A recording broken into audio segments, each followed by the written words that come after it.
I need lip stuff. Because I'm late. Nosy. And then, oh, you know what I hate the most? When people bring religion into it. It's like, dude, as if trans girls can't be religious. Like, listen, can we talk about how perfect my makeup is? Can we talk? Punctuality has never been my strong suit. Another get ready with me. There's this thing, a virtual meeting with my mentor because, you know, I'm trying to get that bag. So I'm not trying to give too much detail away, but yeah. Point of the matter is I'm late. So let's get this fucking video started. Today we're going to be talking about therapy and basically what I've learned in therapy so far. For the entire year of 2024, I've been going to regular sessions. Yeah, a lot more than last year.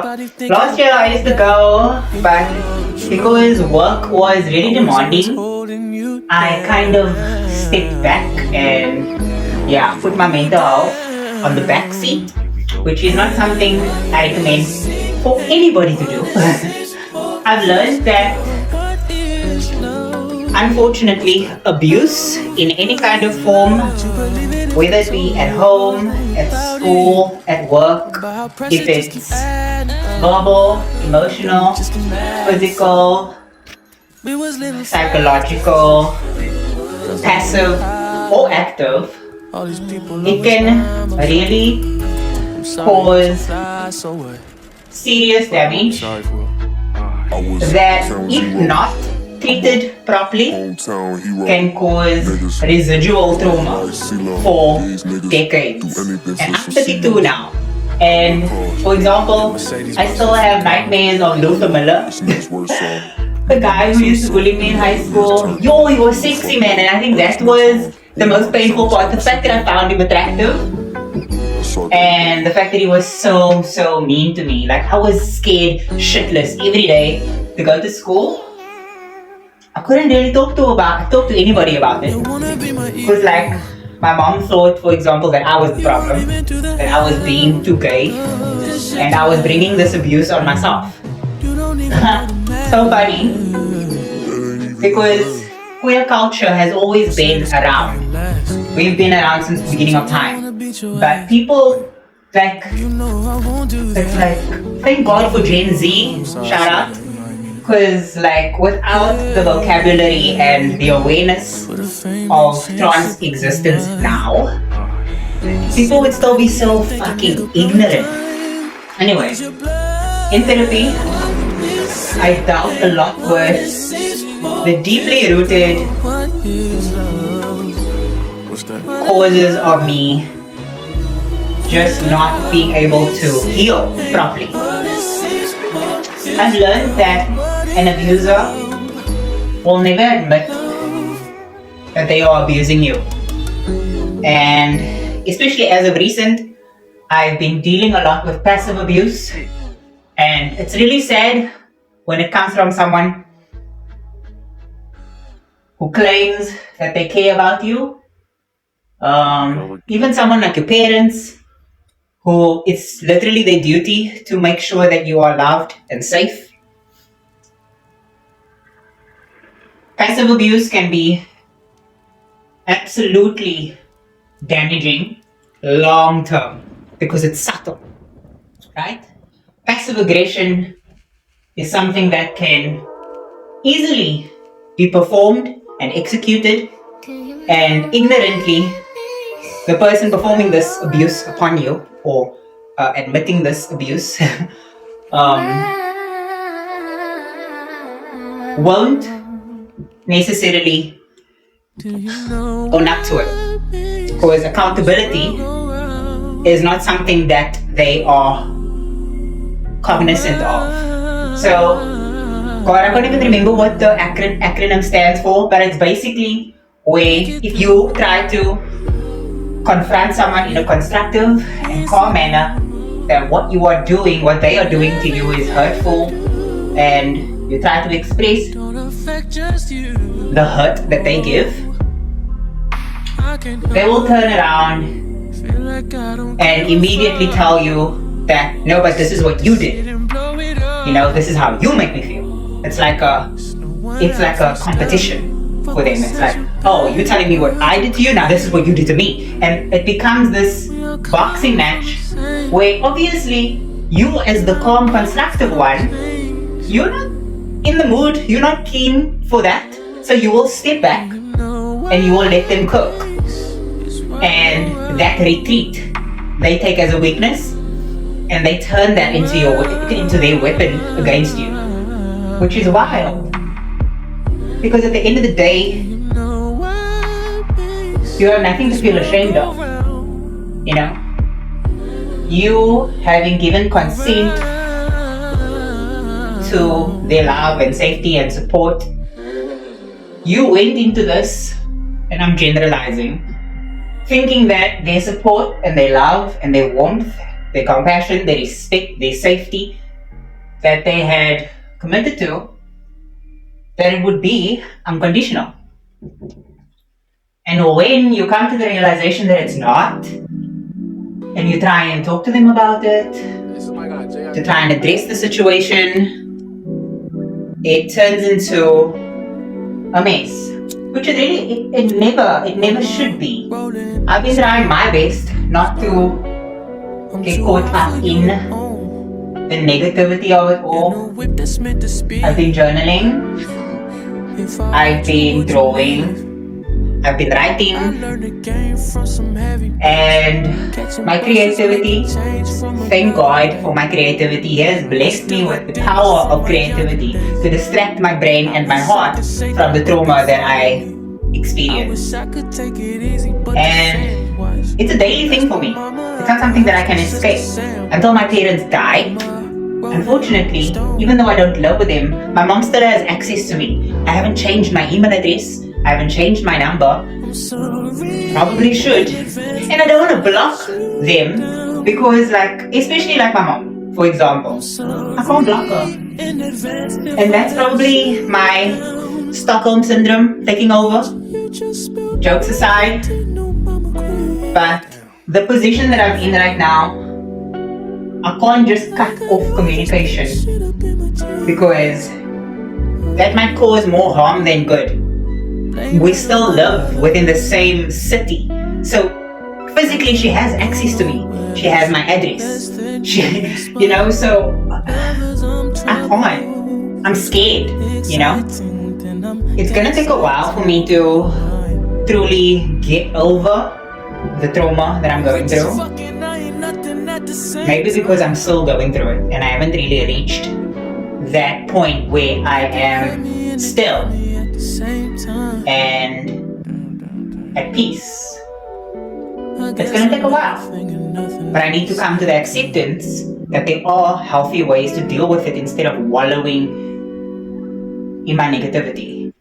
And at the end of the day, it's more constructive to stick to your commitments, make sure that you show up consistently, and not only for yourself but for the things that you've committed to. For me with this thing, this meeting with my mentor, it's a regular thing that I need to make sure that I show up. So if I let myself, wallow in that negativity of, I'm just not feeling good mentally and emotionally, I don't have the capacity to attend a meeting, why do you think I'm doing my makeup? It's a pretty girl thing, When pretty girls go through trauma, we do our makeup. Period.